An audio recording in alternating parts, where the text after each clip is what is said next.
Today is Sunday morning. What's up, what's up? Kumain na si Willow. Kumain na yata si Willow eh.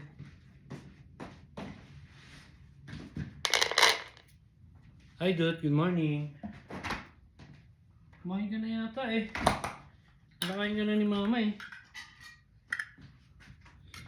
Kain mo na si Willow. Bili na bili ni manager pagka makakasilo yung sasakyan ni Paulo.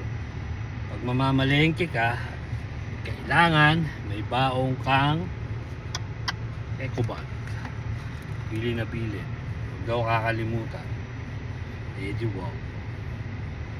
Diba?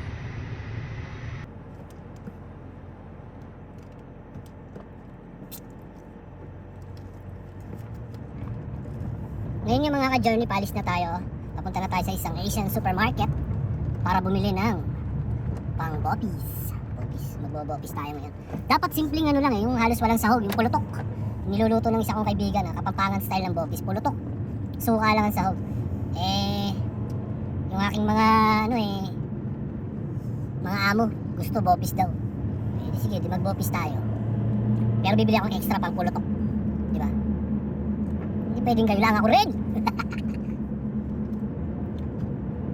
Itong problema talaga pagka magsasamit, kung kailan na weekends, tsaka siya mag-uulan, maghahangin, sobrang windy, makulimlim.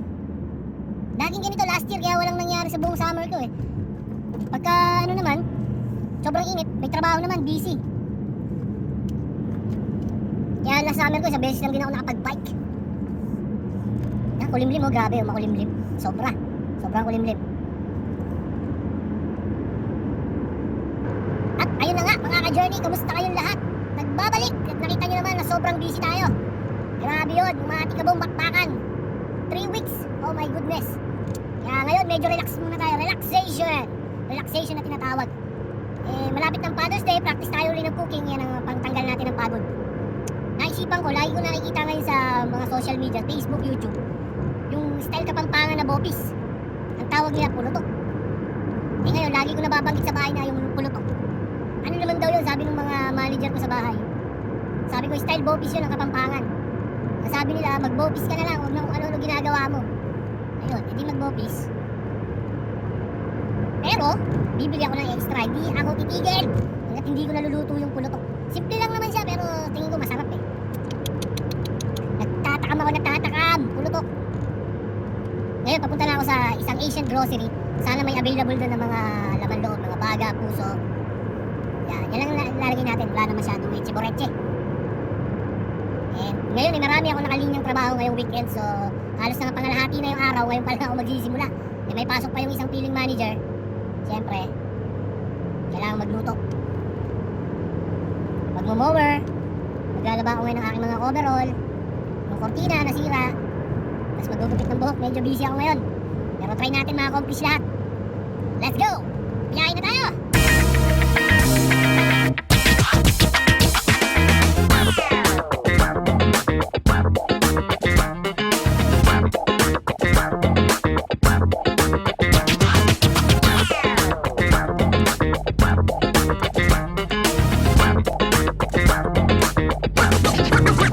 Ayan, nandito na tayo. Exit na ng 17th Ave Southeast.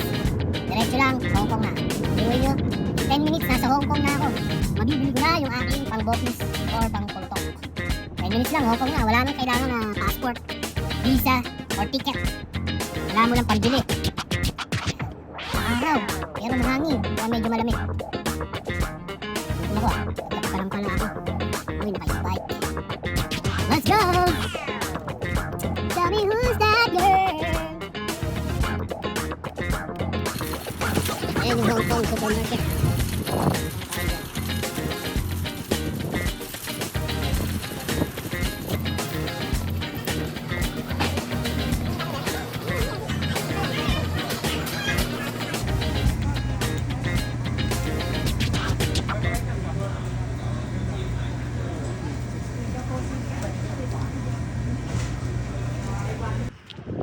Yan yung sinasabi ko. Walang lungs. Ito. Yun ang problema, yung sinasabi ko. Walang available na lang. So, lipat tayo ng ibang Asian store. Asian store. Lipat tayo sa Lucky. Tingnan natin kung meron. Let's go. Ayan, nandito na tayo sa isang supermarket. Tinatawag nilang Lucky. Tingnan nyo. Lucky supermarket. Tayo, puro Asian. Pak na pa, puro Pinoy.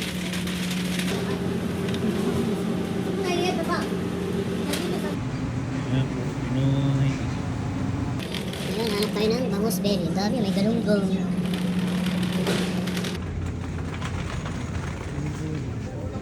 Kuminyog din dito. Oh, ayan, may gabi.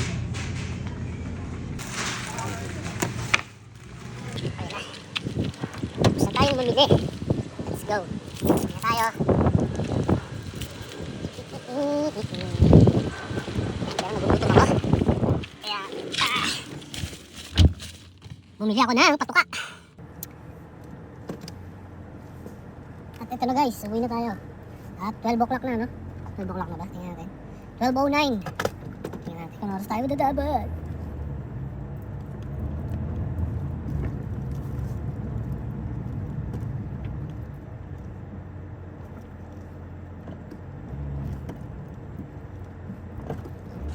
Yan, nakauwi na tayo mga ka-journey. Ito yung tatabo. Yan. Kailangan natin yung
Kain na tayo mga ka-journey.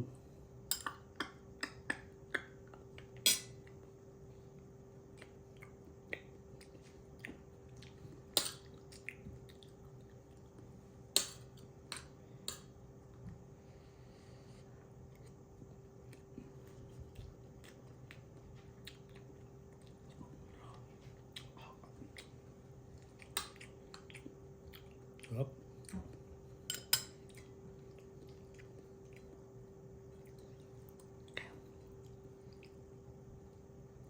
Second bite.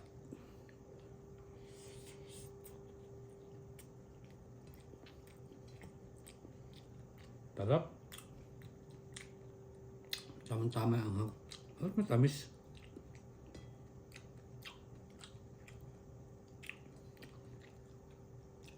Mahang. Hindi sobra.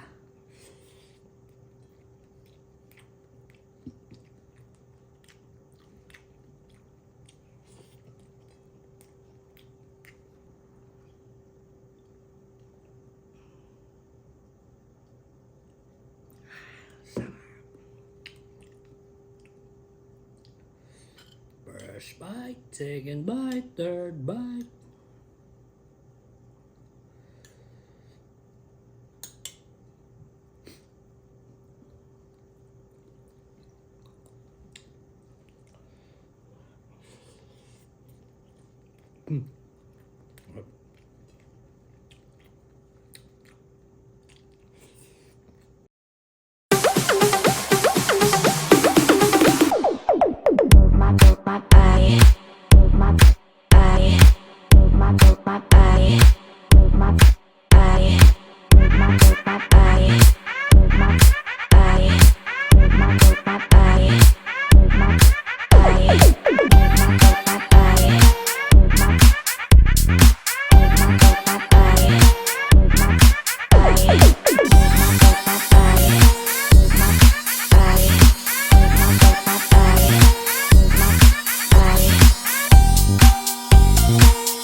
Hey!